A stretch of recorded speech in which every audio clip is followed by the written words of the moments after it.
నీవు లేకున్నా నేనుండలేను, నాకున్నవన్నీ నీవేసయా. నీవు లేకున్నా నేనుండలేను, నాకున్నవన్నీ నీవేసయా. నా ప్రాణమా, నా ధ్యానమా, నా ఊపిరి నీవేసయా. నా ప్రాణమా, నా ధ్యానమా, నా ఊపిరి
చదువుతాము. కీర్తన 116వ అధ్యాయము 9వ వచనం. రాజు బ్రదర్ గారు చదువుతారు. మొదటి భాగము. రెండవ భాగము మొదటి సమూయేలు గ్రంథము 16వ అధ్యాయం. మొదటి సమూయేలు గ్రంథము 16వ అధ్యాయము 13వ వచనం పాదం బ్రదర్ చదువుతాడు. చదవండి. తర్వాత ప్రార్థన చేసేవాళ్ళు ముందుకొచ్చి కూర్చుంటే మనము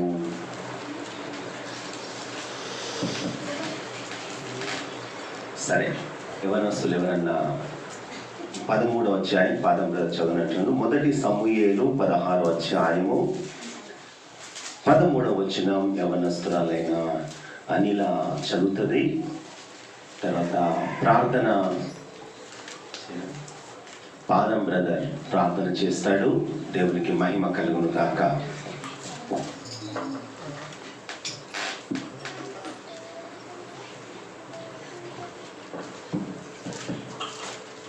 పరిశుద్ధ గ్రంథం నుండి కీర్తనలు 116 9వ వచనం చదువుకుందాం.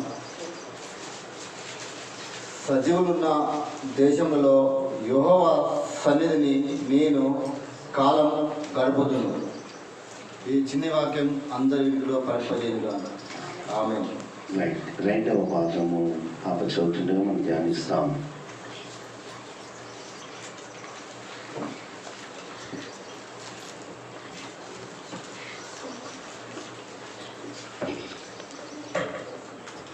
పరిశుద్ధ గ్రంథం నుండి మొదటి సమూయేలు 16వ అధ్యాయము 16వ వచనం. సమూయేలు తైలపు కొమ్మును తీసి వాని సహోదరుల ఎదుట వానికి అభిషేకం చేసెను. నాట నుండి యెహోవా ఆత్మ దావీదు మీదికి బహుగా వచ్చెను. తరువాత సమూయేలు లేచి రామాకు వెళ్ళిపోయాడు. ఈ పరిశుద్ధ వాక్యం మనందరి హృదయంలో ఫలించుగాక. ప్రార్థన చేద్దాం.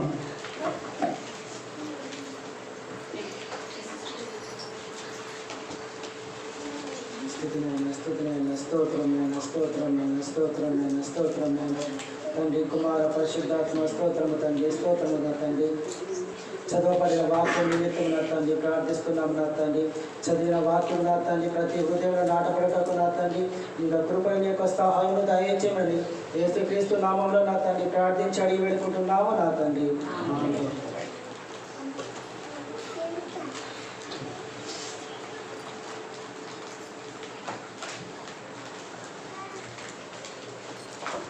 దేవుని పరిశుద్ధ నామానికి మహిమ కలుగును గాక. దేవుని యొక్క లేఖన భాగంలోనికి వెళ్ళే ముందు ప్రార్థనలు జరుగుతున్నాయి. ఇక్కడ ప్రతిదినం ఉదయం 9 గంటల నుండి 1 గంట వరకు ప్రార్థనలు జరుగుతున్నాయి. మీరు ఆ ప్రార్థనలో పాల్గొనవలసిందిగా మనవి. చాలామంది ఇళ్లలో ఉంటున్నారు. ఇళ్లలో ఉండి మీరు ఊరికనే ఉంటున్నారు. అలా ఉండడం మంచిది కాదు. ప్రార్థనకి రావడం చాలా మంచిది. ఏమండి, ప్రార్థనకు వచ్చుట ఏంటిదండి? మంచిది. ఇళ్ళలో ఎందుకు ఉంటున్నారో నాకు అర్థం కావడం లేదు. మీకు కొద్ది వయసు అయిపోయిన తర్వాత సమస్యలు వచ్చి మీద పడ్డప్పుడు అప్పుడు ఉపవాస ప్రార్థన చేద్దామన్నా సేవకులు కూడా వాళ్ళకు కూడా ఏమవుతుందంట, సమస్యలు వచ్చి పడ్డప్పుడు ప్రార్థన చేయని శక్తి ఉండదు. ఇప్పటి ప్రార్థనలు అప్పుడు బలం ఇస్తాయి. నువ్వు యవన కాలములో చూపిన ప్రేమను నేను వృద్ధాప్యంలో మరచుదునా అంటాడు బైబిల్లో. మనం ప్రార్థనలో ఉండడం చాలా మంచిది. హల్లెలూయా. ప్రార్థనలో ఎందుకు ఇళ్లలో ఉంటున్నారు కూడా అర్థం కావడం లేదు. రేపు నేను 2 వీలర్ మీద వస్తా, సెంటర్లకు నుంచి వస్తాను. రేపు నేను ఖచ్చితంగా ఆ చివరి నుంచి వస్తా. వెన్నెల అన్నిటి కాడ నుంచి మొత్తం మధ్య కూడా మన 15-20 నిమిషాలు నేను రౌండ్లు కొడతా. ఆ తర్వాత నేను చర్చి కాడికి వస్తా. ఇటు సైడ్ కూడా ఇళ్ళలో ఉంటున్నారు, అది కరెక్ట్ కాదు. ప్రార్థనకు రావాలి. రేపు ఇళ్ళలో ఉన్న వాళ్ళు ఎంతమంది ఉంటారు? చేతులు ఎత్తాను. ఖచ్చితంగా చేతులు ఎత్తాల్సిందే. ఎంతమంది ఇట్లా ఉన్న వాళ్ళు చేతులు ఎత్తండి. రేపు ఇళ్ళలో ఇంతమంది ఉంటున్నారు, అందరు చర్చికి రావాలా? చేతులు ఎత్తండి. రేపు ఎంతమంది వస్తున్నారు? చేతులు ఎత్తండి. ఎత్తాలమ్మా, నేను మీ గురించి చెప్తున్నాను, మీ పిల్లల భవిష్యత్తు మీ గురించి. ఇట్లా ఎత్తండి. ఇట్లా అదంతా రిటర్న్లో ఫ్రంట్ బ్యాక్ మొత్తం షూట్ చేయండి అయ్యా, గమనించండి. ఇట్లా ఎత్తండి. రేపు మీరు అందరు నాకు చర్చలో కనబడాలా? పుట్టిన చూసి తాగుదామనే.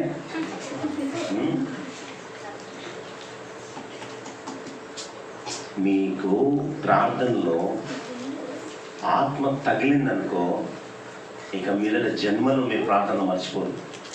తగలక మనము ఇలా ఉంటున్నాం.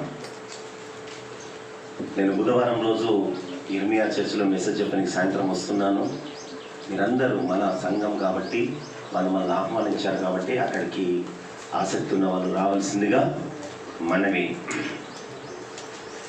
దేవుని యొక్క లేఖన భాగము, పరిశుద్ధాత్మ దేవుడు చెప్తున్నటువంటి మాట,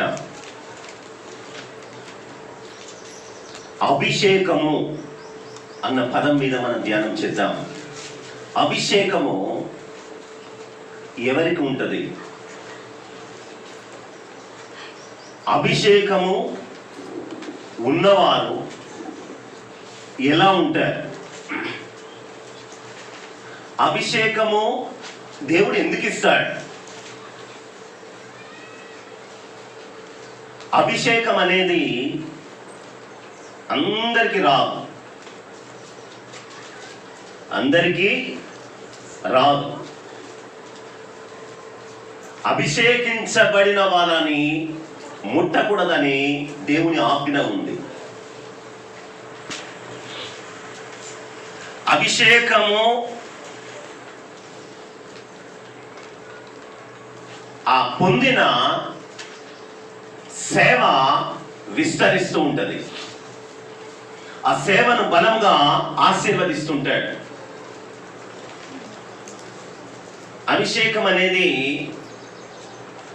మనుషుల ద్వారా వచ్చేది కాదు. మనుషుల ద్వారా అభిషేకమును వచ్చేది మాత్రం కాదు, యెహోవా ఆజ్ఞ వలనే వస్తుంది. అతడు అభిషేకమున్న దేవుని బిడ్డ అన్న గుర్తింపు వస్తుంది.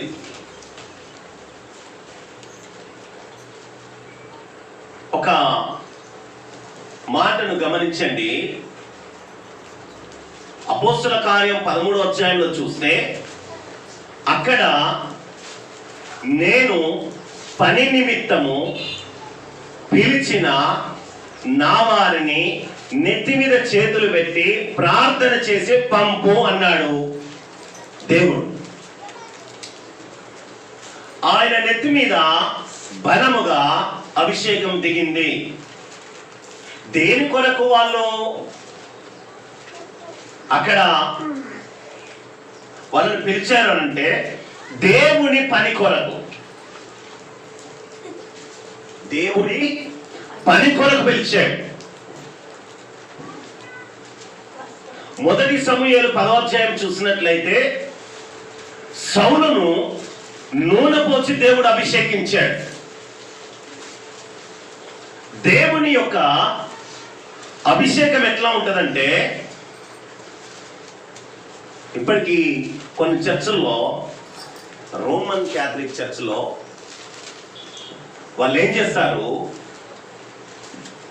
నీరును చల్లి మనిషిని అభిషేకిస్తారు.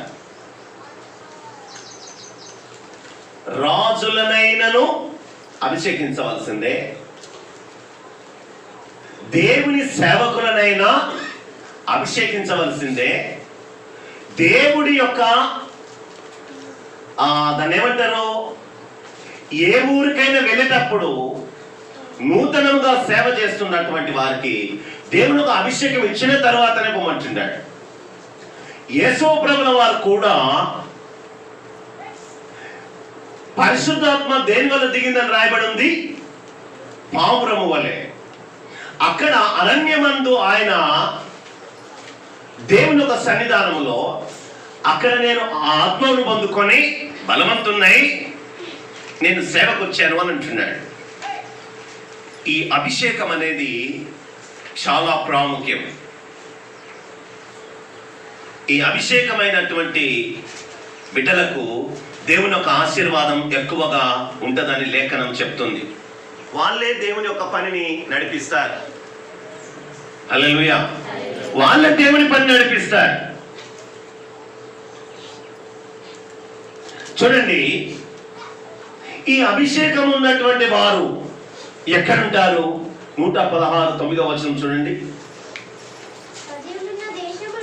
సజీవులున్న దేశంలో దేవుడి సన్నిధిని నేను కాలమును గడుపుదును. సజీవులు ఎవరు? దేవుని యొక్క సన్నిధానంలో, దేవుని యొక్క రాజ్యములో ఉండేవారు. వాళ్ళు ఎన్నడూ ఆకలి దప్పులు, అక్కడ ఎటువంటి మరణాలు ఏమీ లేవు. అక్కడ కేవలము హల్లెలూయా స్తుతి మహిమలే ఉన్నాయి. మీరు ఇంటి వెళ్తారో చదవండి, యెషయా గ్రంథం 6వ అధ్యాయంలో ఇది సజీవులున్న దేశం. యెషయా ఇంటి వెళ్తారో చదవండి 6వ అధ్యాయంలో, వీరు సజీవులు ఉన్న దేశం అది. ఆయన ఆ రాజ్యంలో అక్కడ ఆయనకు ఎప్పుడు ఏ పాటలు ఉన్నాయట? హల్లెలూయా స్తుతి మహిమలు. అనునిత్యం పరిశుద్ధుడు పరిశుద్ధుడు అనుకుంటున్నాడు. ఈ అభిషేకించబడిన వారు అక్కడ ఉంటారు. ఈ అభిషేకం పొందిన వారు ఆ ప్రాంతంలో ఉంటారు. ఎవరికి వస్తుంది అభిషేకం? ఎవరికి వస్తుంది? ఎవరు అభిషేకం పొందుకుంటారు? ఎవరు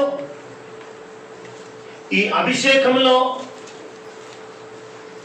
ముందుంటారు? ప్రియా దేవుని సంగమా, అభిషేకము అందరు కలిసి దేవాలయంలో కూర్చొని నీ అభిషేకము నాకు దయచేయి, నీ అభిషేకము నాకు దయచేయి, నీ అభిషేకం దయచేయి అంటే కుదరదు. నా ఆత్మ అంటే ప్రతి ఒక్కరికి నా ఆత్మను కుమ్మరిస్తాడు. అంత్య దినములలో నా జనులందరి పైన ఏం కుమ్మరిస్తాడు? ఆత్మ కుమ్మరిస్తా అన్నాడు. కానీ పరిశుద్ధాత్మను కుమ్మరిస్తా, అదేమంటారు, అభిషేకం కుమ్మరిస్తా అలా. దేవుని యొక్క సన్నిధానంలో సజీవులున్న దేశంలోనికి వెళ్ళాలి అని అంటే ఈ మోస్ట్ ఇంపార్టెంట్ ఈ ఆశీర్వాదం అవసరం. ఏదని నోటితో చెప్పండి? అభిషేకం. ఇది దేంతో చేస్తారు తెలుసా? తైలముతో, నూనెతో దేవుడు చెప్పిన బిడ్డల మీద పోసి అభిషేకిస్తారు. ఈ అభిషేకం అనేది విలువతో కూడింది. కొంతమంది గట్టిగా మైక్ పట్టుకొని నీ అభిషేకం కుమ్మరిస్తున్నాడు దేవుడు అని అంటాడు. తప్పది.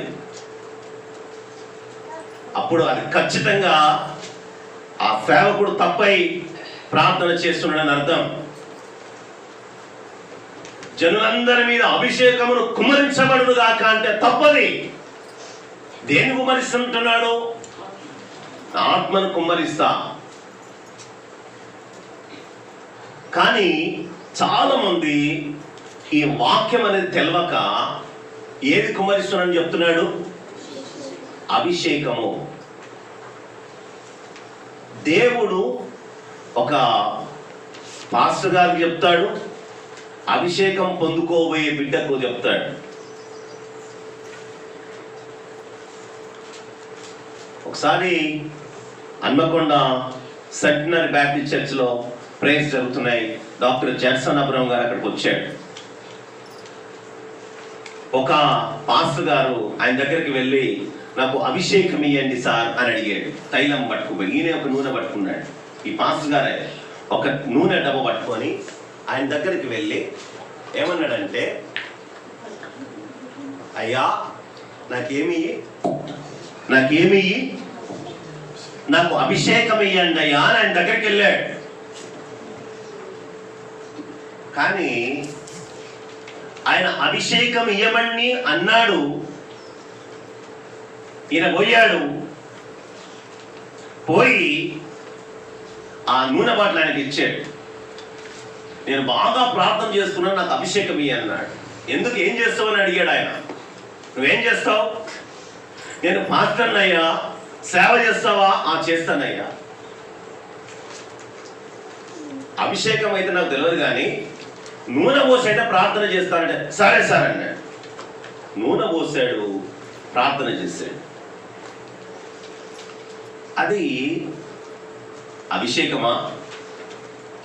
కాదు, అది అభిషేకం కాదండి. అభిషేకము దేవుడి వల్ల తన బిడ్డలో ఉండి, తన సేవకుల్లో ఉండి. చూడండి, మొదటి సమూయేలు గ్రంథము 10వ అధ్యాయం 1వ వచనం. అప్పుడు సమూయేలు తైలపు సీసను పట్టుకొని, లేదా తైలపు బుడ్డిని పట్టుకొని, లేకుంటే నూనె డబ్బాను పట్టుకొని సౌలు తల మీద తైలము పోసి అతన్ని ముద్దు పెట్టుకొని యెహోవా నిన్ను అభిషేకించి తన స్వాస్థ్యము మీద అధిపతిగా. ఈ స్వాస్థ్యం ఏంటిది? నా రాజ్యం, లేదంటే తన సంఘం. నా సంఘము మీద నిన్ను దేని మీదుగా చేస్తున్నాను? అధిపతిగా. ఇక్కడ ఎవరిని వాడుకున్నాడట? సౌలును వాడుకున్నాడు. ఎవరు వచ్చారు అక్కడికి? మనసు క్లియర్గా చదవండి, మొదటి వచనం నుండి. అప్పుడు సమూయేలు తైలపు బుడ్డి పట్టుకొని. ఎవరు వచ్చారు? ఎవరు తీసుకొచ్చారు? సమూయేలు పట్టుకొచ్చాడు. సౌలు తల మీద తైలము పోసి అతన్ని ముద్దు పెట్టుకుని. చాలు. Saul ordinary person, man of God.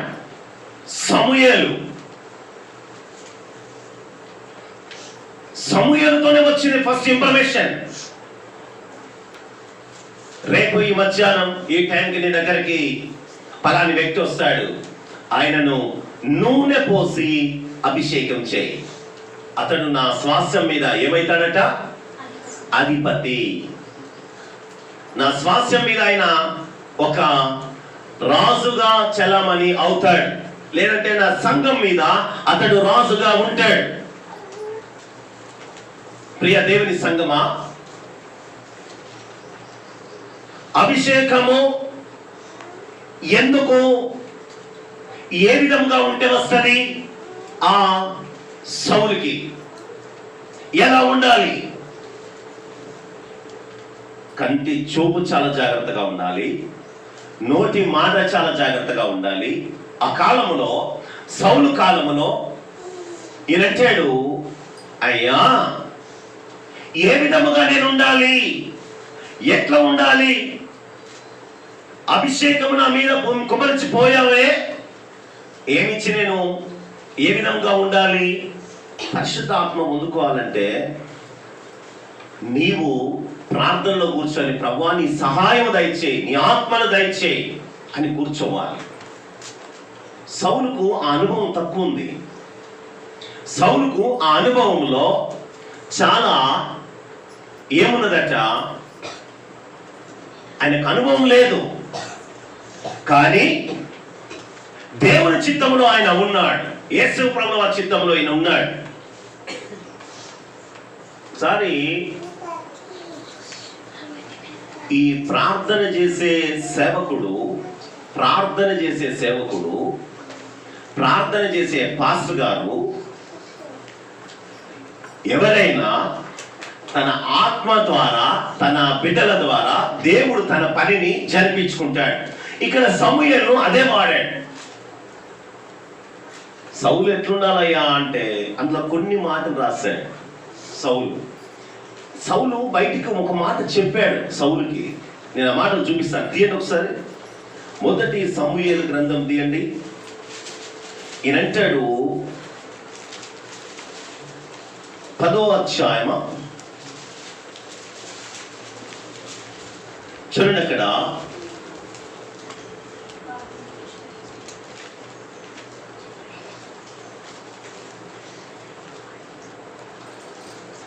చూడండి, అక్కడ 6వ వచనం ఒకసారి చూడండి. ఈయన సమూయేలుకి సౌలు ఎవరో తెలియదు, సౌలుకి సమూయేలు ఎవరో తెలియదు, ఇద్దరు తెలియదు.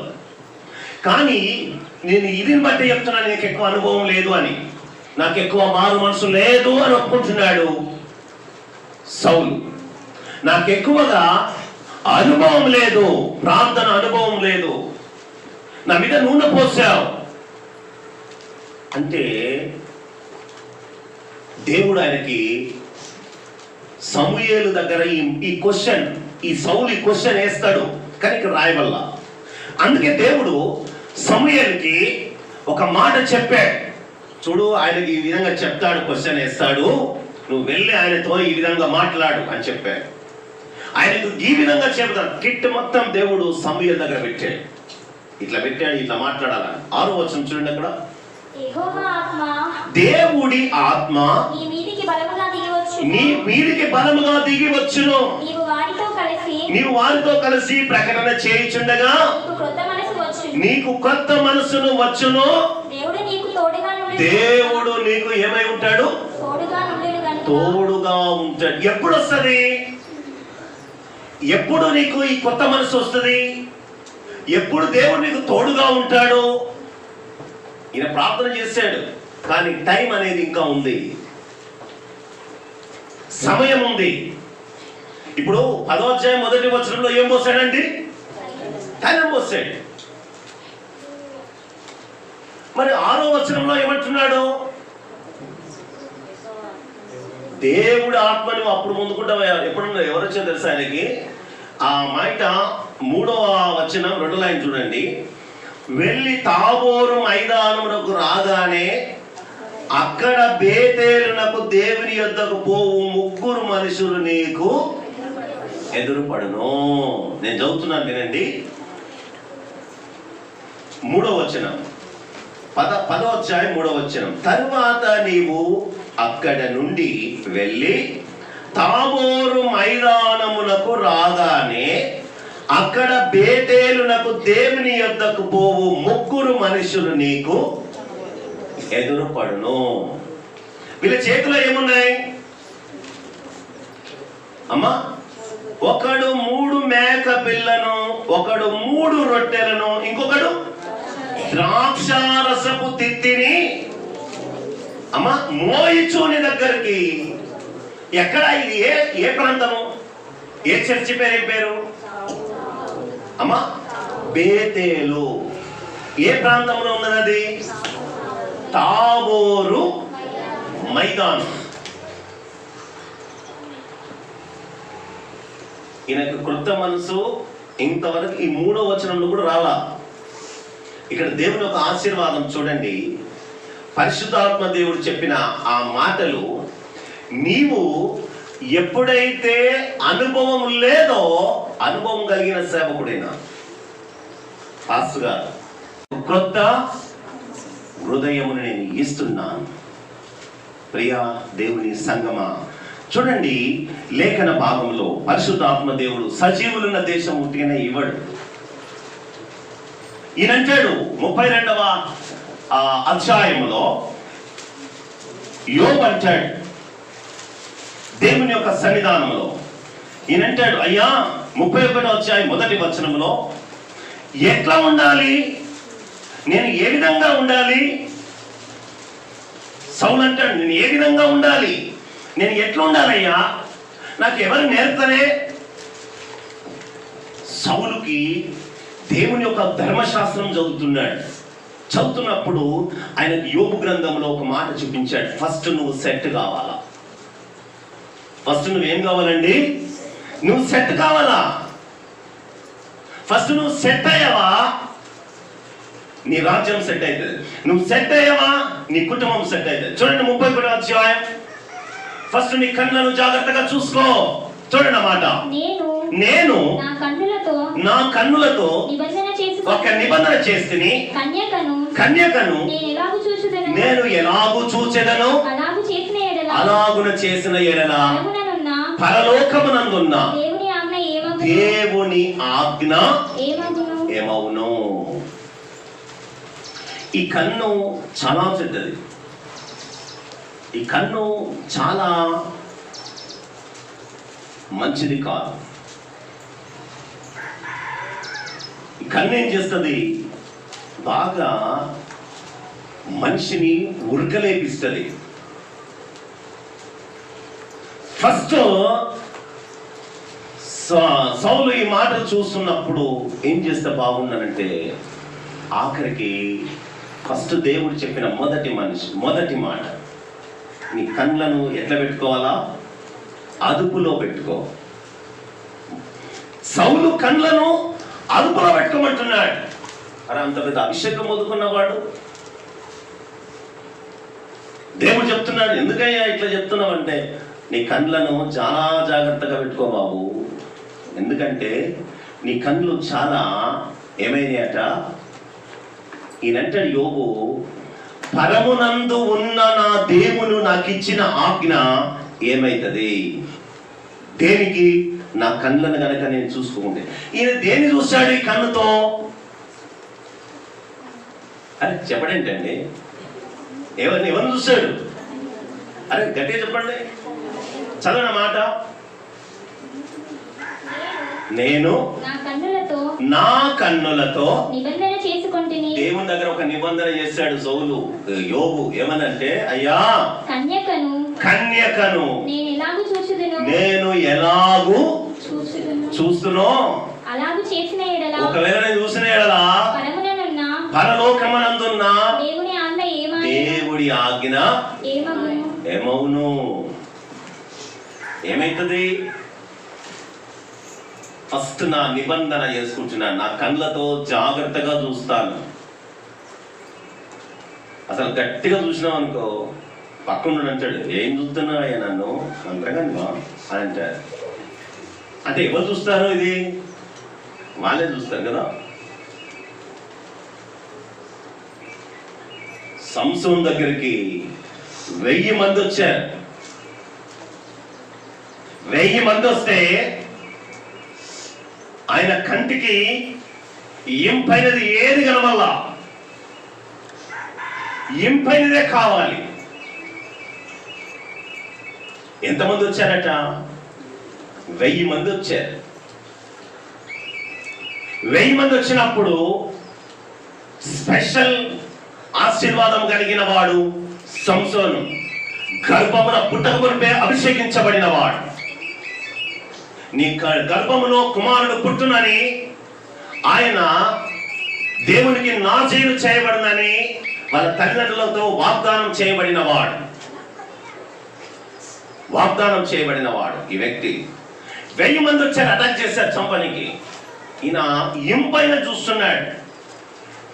ఆయనేమో కన్యకన్య ఎలా చూడాలి అని అన్నాడు కదా. ఈయనేమంటున్నాడు, ఏది ఇంపైనది? ఇంపైనది చూసి గాడిద దవడ ఎముక దొరికింది. ఆయనకు ఒక బొక్క దొరికింది. ఏం బొక్క దొరికిందమ్మా? గాడిద దవడ ఎముక దొరికింది. ఆ ఎముకను పట్టుకొని ఎంతమందిని చంపేశాడట? 1000 మందిని చంపాడు. అది అభిషేకం. అది దేవుని యొక్క అభిషేకం అండి. అది ఆ అభిషేకం దేవుడు ఇచ్చిన దీవెన. దాంతో 1000 మందిని చంపేస్తారు. మీరు ముట్టుకుంటారా? ఇక్కడ కట్ట పక్కన కొన్ని ఎముకలు ఉన్నాయి, మీరు ఎవరైనా ముట్టుకుంటారా? అరే సపోర్ట్ చేయరేంటండి. దాన్ని కొరకొచ్చు, నోట్లో పెట్టుకోవచ్చు. అది ఒకవేళ పడకుంటే పళ్ళని టపటపాలు కొట్టచ్చు. లేకుంటే పల్లె నెత్తిలో ఉన్న ఏమంటారు ఇది, ఇక్కడ ఏం పెట్టుకునేది అది, ఆ క్లిప్పు తీసి అలా పెట్టి టిక్ అనొచ్చు. కొంతమంది చుట్టాలు వచ్చిందని కూడా అడగరండి, చూడరు, ఒక్క పడ్డదంటే పక్కని మర్చిపోతారు. ఇంతనే పడని ఇంతనే పడని వేసి దేనికి కొడతారట, పల్లెని కొడతారు. పాపం ఆ ఇంటి ఓనర్ అనుకుంటారు నా పల్లెకి రంధ్రం పడుతుందో ఏమో, ఆ బొక్క ఊకెనన్నీ వేసింది ఈ మధ్య. ఈ మధ్యలో అదేమంటారు ఫంక్షన్లలో కొడతలేరు, ఎందుకంటే ఆకులు ఏం ఆకులు అంటే అవి పేపర్ ఆకులు, అక్కడ కొడతలేరు. అది కొట్టేయాలంటే కిందకెళ్ళి ఏం పోతుంది, అన్నం పోతుంది. ఇప్పుడు ఆ పక్కన ఏమవుతుంది, ఎవరైనా పట్టుకుంటారా అమ్మ, ఎవరైనా ముట్టుకుంటారా? ఇంటికి పోయి 10 సార్లు స్నానం చేస్తారు. మన చర్చిలో ఒక వ్యక్తి ఉన్నాడు, ఆ వ్యక్తి ఇలా రాలా, ఆయన అడగండి, బల్లి పడ్డదనుకో నాకు ఫోన్ చేస్తాడు. రాత్రి 4 గంటలకు కూడా చేస్తాడు, ఆయన రాత్రి 2 గంటలకు కూడా చేస్తాడు. ఏం పడితే ఏమవుతుందండి? అది పడితే దేవుని ఒక శక్తి ఉన్నదండి. అనేకమైన నా జనుల మీద ఏం కుమరిస్తాను, అరే ఆత్మ కావాలని కోరుకోవాలి, కానీ బలి పడితే ఏమవుతుందండి? ఏమి కాదు. ఏమండి? ఏది కాదు. ప్రభువు మనకు తోడుగా ఉన్నాడు. ఈయనంటాడు, నా కంటిని ఇలాంటి వాటిని నేను వదిలేస్తున్నా, ఇలాంటి వాటిని నేను చీదరించుకుంటున్నా, వదిలేస్తున్నా అని ఆయన అంటాడు. నా దేవుడికి నేను చేసిన నిబంధన నేను ఫస్ట్ కాపాడుకోవాలా. ఈ పని చేస్తే నా మీద ఉన్నటువంటి ఏం పోతుందండి? అభిషేకం పోతుంది. హల్లెలూయా. రెండవది మాట. రెండవది ఫస్ట్ ఏంటిది? కన్ను. రెండవది ఏంటిదంట? మాట. ఆ మాట చూడండి, కీర్తన 30వ అధ్యాయం 2వ వచనం 3వ వచనం. కీర్తన 30వ అధ్యాయం 2వ వచనం 3వ వచనం. యెహోవా నా దేవా నేను నీకు మొరపెట్టగా నీవు నన్ను స్వస్థపరిచితివి. నోరు. కంటితోనేమో నిబంధన చేశాడు, నేను చూడను, లోకాశలు నాకు వద్దు, లోకంతో కూడిన క్రియ నాకు వద్దు, ఈ బిల్డింగ్లు నాకు కాదు, నీవు సెట్ అయిన దేవుడు అవన్నీ నీకు ఇస్తాడు. అక్కడ నోటితో నిబంధన చేసుకుంటున్నాడు. ఏమని? అయ్యా నా దేవా, నేను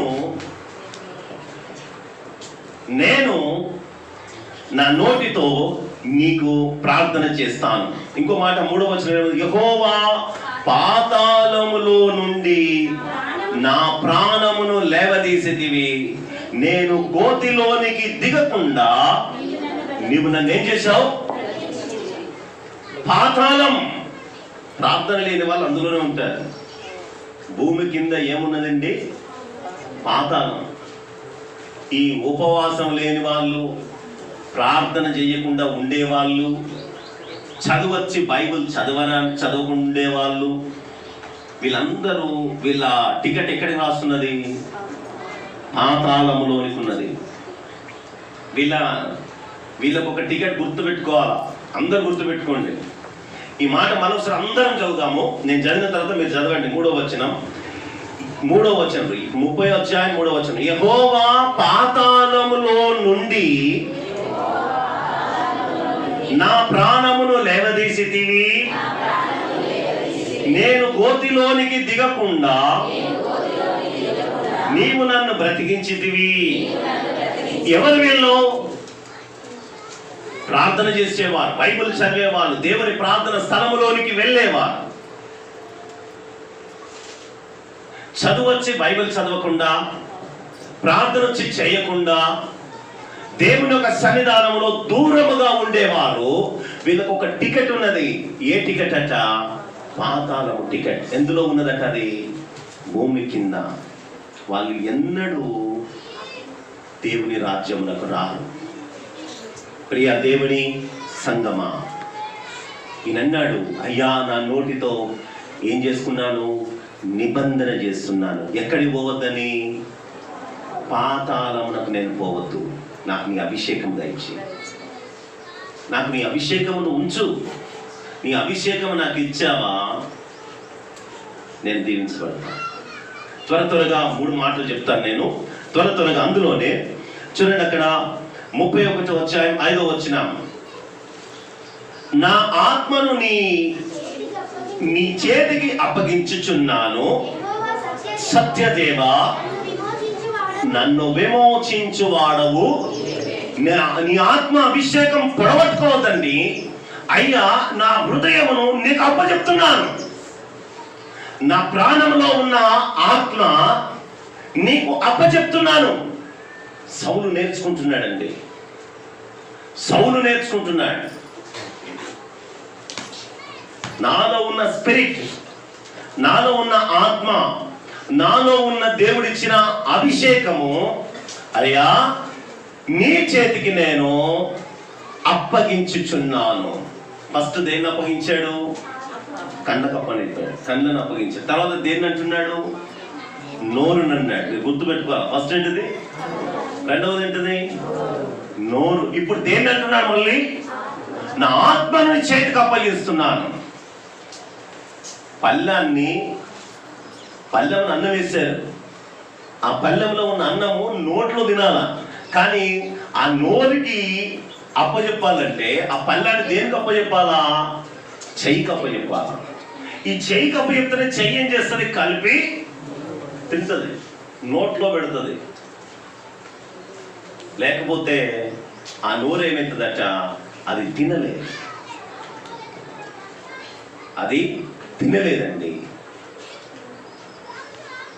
ప్రభువు యేసు ప్రభుల వారి యొక్క దీవెనను కాపాడుకోవాలి, అది పొడగొట్టుకోవద్దు. సమూయేలు ఆయనకు ఆశీర్వాదం ఇచ్చినప్పుడు నువ్వు జాగ్రత్తగా ఉండాల సుమా.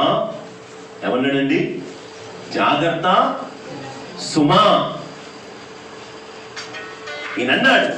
ఆ పరిశుద్ధాత్మ దేవుడు చెప్తున్న ఆ మంచి మాట, దేవుడి యొక్క ఆశీర్వాదమును అతడు కాపాడుకుంటే ఏమన్నాడు? నా ఆత్మను నీ చేతికి అప్పగించుచున్నాను. ఇంకో మాట అందులోనే 6వ వచనం. నేను మళ్ళీ ఏమంటున్నాడు?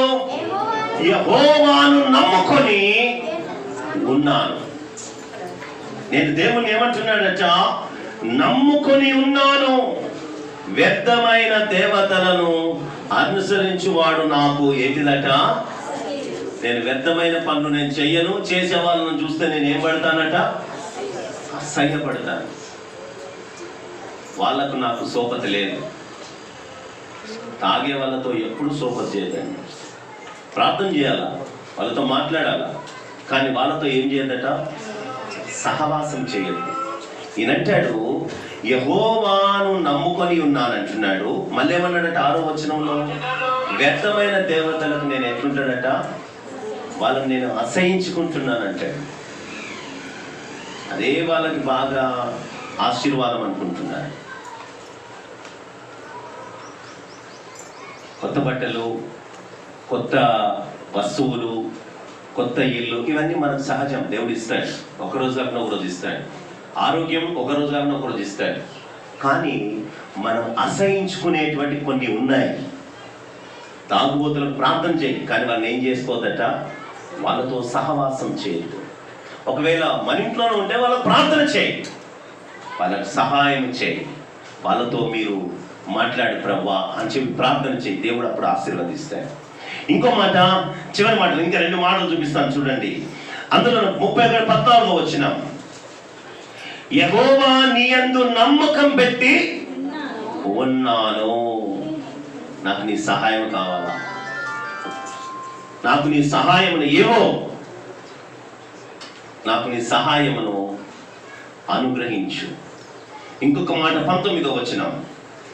నీ యందు భయభక్తులు గల వారి నిమిత్తము నీవు దాచి ఉంచిన మేలు ఎంతో గొప్పది.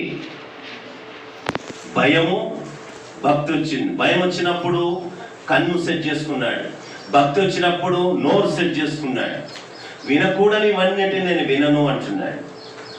మాట్లాడకూడని నేను మాట్లాడను అంటున్నాడు. మళ్ళీ ఏమంటున్నాడట? నా మనస్సును స్థిరము చేసుకున్నాను. ఇప్పుడు ఆయన మీదికి ఏం దిగిందట? అభిషేకం. హల్లెలూయా. ఈ క్రియలు ఉన్న వారికి మాత్రమే కనీసము చిన్న మాట గమనించండి. ఏ ఒక్క చెడు మాట మాట్లాడినా పరిశుద్ధాత్మ అభిషేకం ఉండదండి. సత్యం ఇది. చిన్న మాట మొన్న ఒకసారి చూపించాను అనుకుంటున్నాను. మొన్న ఎందులో చూపించాను నేను? 106 ఈ ఒక్క వచనం చూడండి. 106 మోసే మాట్లాడిన మాట ఇది. మోసే మాట్లాడిన మాట. చిన్న మాట పలికిన ఏముండదండి? అభిషేకం ఉండదు. చూడండి అక్కడ 106 33వ వచనం. 33వ వచనం. ఎట్లనగా వారు అతని ఆత్మ మీద తిరుగుబాటు చేయగా అతడు తన పెదవులతో కాని మాట పలికెను. కాని మాట అంటే చెప్పాను, ఆయనను విసిగించగా ఆయన నోట్లో నుండి చెడు మాట వచ్చేసిందంట. మోషే భక్తుడు ఆయన. మోషే చిన్న కాని మాట ఏదో పలుకుతూనే రాస్తాడు. మనం పొద్దున్న ఎన్ని మాట్లాడుతున్నాం? పాస్టర్స్ ఎంతమంది మాట్లాడటలేదు ఇట్లా? ఎంతో మంది ఇలా మాట్లాడుతున్నారు. అందుకే గమనించండి, యేసు ప్రభుల వారి చేత ఏర్పాటైనటువంటి అభిషేకం చాలా విలువైంది. ఆ మాటలు, పదజాలాలు చాలా జాగ్రత్తగా ఉంటాయి. వాళ్ళు మాట్లాడే విధానం చాలా జాగ్రత్తగా ఉంటుంది. అందుకే ఆయన దేవుడు రాజుగా ఏం చేశాడట? అభిషేకించాడు. మనం మాట్లాడే విధానం, భాష చాలా చక్కగా ఉండాలి. మనం మాట్లాడుతున్నప్పుడు ఆ మాట దేవుడికి ఇష్టంగా ఉండాలి. మనం చేస్తున్న ప్రార్థన ప్రభుకి ఇంపుగా ఉండాలి. మనం వేసుకున్న డ్రెస్సులు కూడా ఇంపుగా ఉండాలండి. దేవుడికి మనం వేసుకున్న డ్రెస్సులు కూడా ఇంపుగా ఉండాలి. ఆడపిల్లలైతే జిన్ ప్యాంట్లు వేసుకోవద్దు, మగ పిల్లగాళ్ళైతే స్త్రీల బట్టలు వేసుకోకూడదు. అది బైబిల్ నియమం. అది కొరింథీ పత్రిక చెప్తుంది. ఆ పత్రికలు పెట్టి దేవుడు ఆశీర్వాదం ఇస్తున్నాడు. నాకు దేవుడితో పని లేదు అన్నాం అనుకో, అది నాశనానికే దారి తీస్తుంది తప్ప మంచికి దారి తీయదు. ఇవన్నీ సౌలు తెలుసుకున్నాడు. దేవుడు అతన్ని ఏం చేశాడట? అభిషేకించాడు. ఒక చిన్న తప్పు, కేవలం విష చూపు చూస్తుంటేనే చంపేశాడు దేవుడు. విష చూపు వచ్చినందుకే కంటితో ఏం చేశాడు? కన్యకను నేను ఎలా చూసిన నిబంధన చేసుకున్నాడు. అక్కడ తప్పు జరిగింది. అభిషేకం దేవుడు తీసేశాడు. చిన్న తప్పు వాళ్ళు తీసేశాడు. అభిషేకం అనేది చాలా ప్రాముఖ్యమైనది. దేవుడు అతన్ని అభిషేకించాడు. అభిషేకించడం రాజ్యపాలన గొప్పగా చేశాడు. ప్రియ దేవుని సంగమా, దేవుని బిడ్డలారా, యేసు యొక్క కుమార్తెలారా, కుమారులారా, ఆ అభిషేకము చాలా విలువతో కూడింది. ప్రార్థన చేద్దామా? ప్రార్థన చేద్దాం. కళ్ళు మూసుకోండి. దేవుని నామాన్ని మహిమపరుస్తాం. పరిశుద్ధ ఆత్మదేవుని మన హృదయంలోకి ఆహ్వానిస్తాం.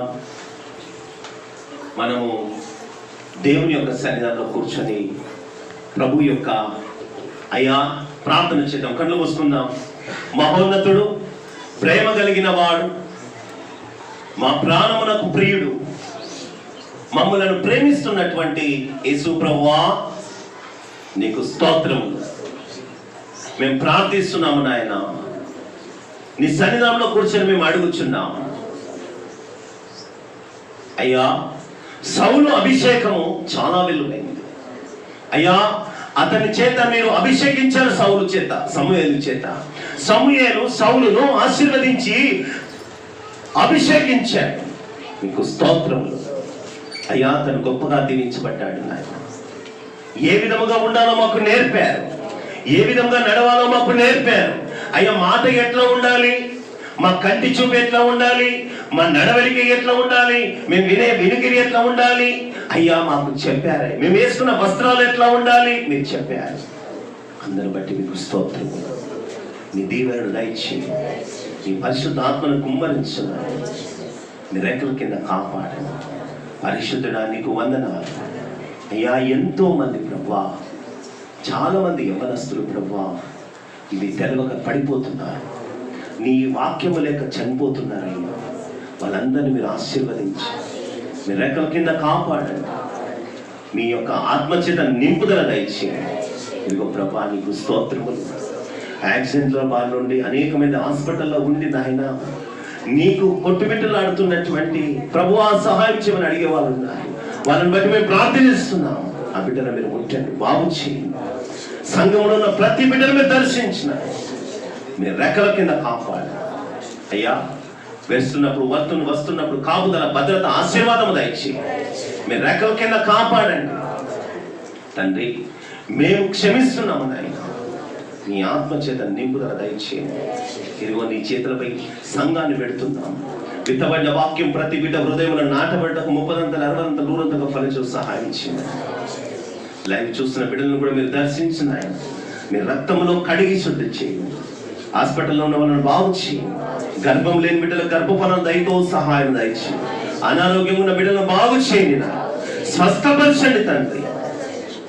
మీ రెక్కల కింద కాపాడి దీవించమని యేసు నామమున అడుగుచున్నాము తండ్రి, ఆమేన్. తండ్రి, కుమారుడు, పరిశుద్ధాత్ముడు సదాకాలంతో నడిపించును గాక. ఆమేన్, ఆమేన్.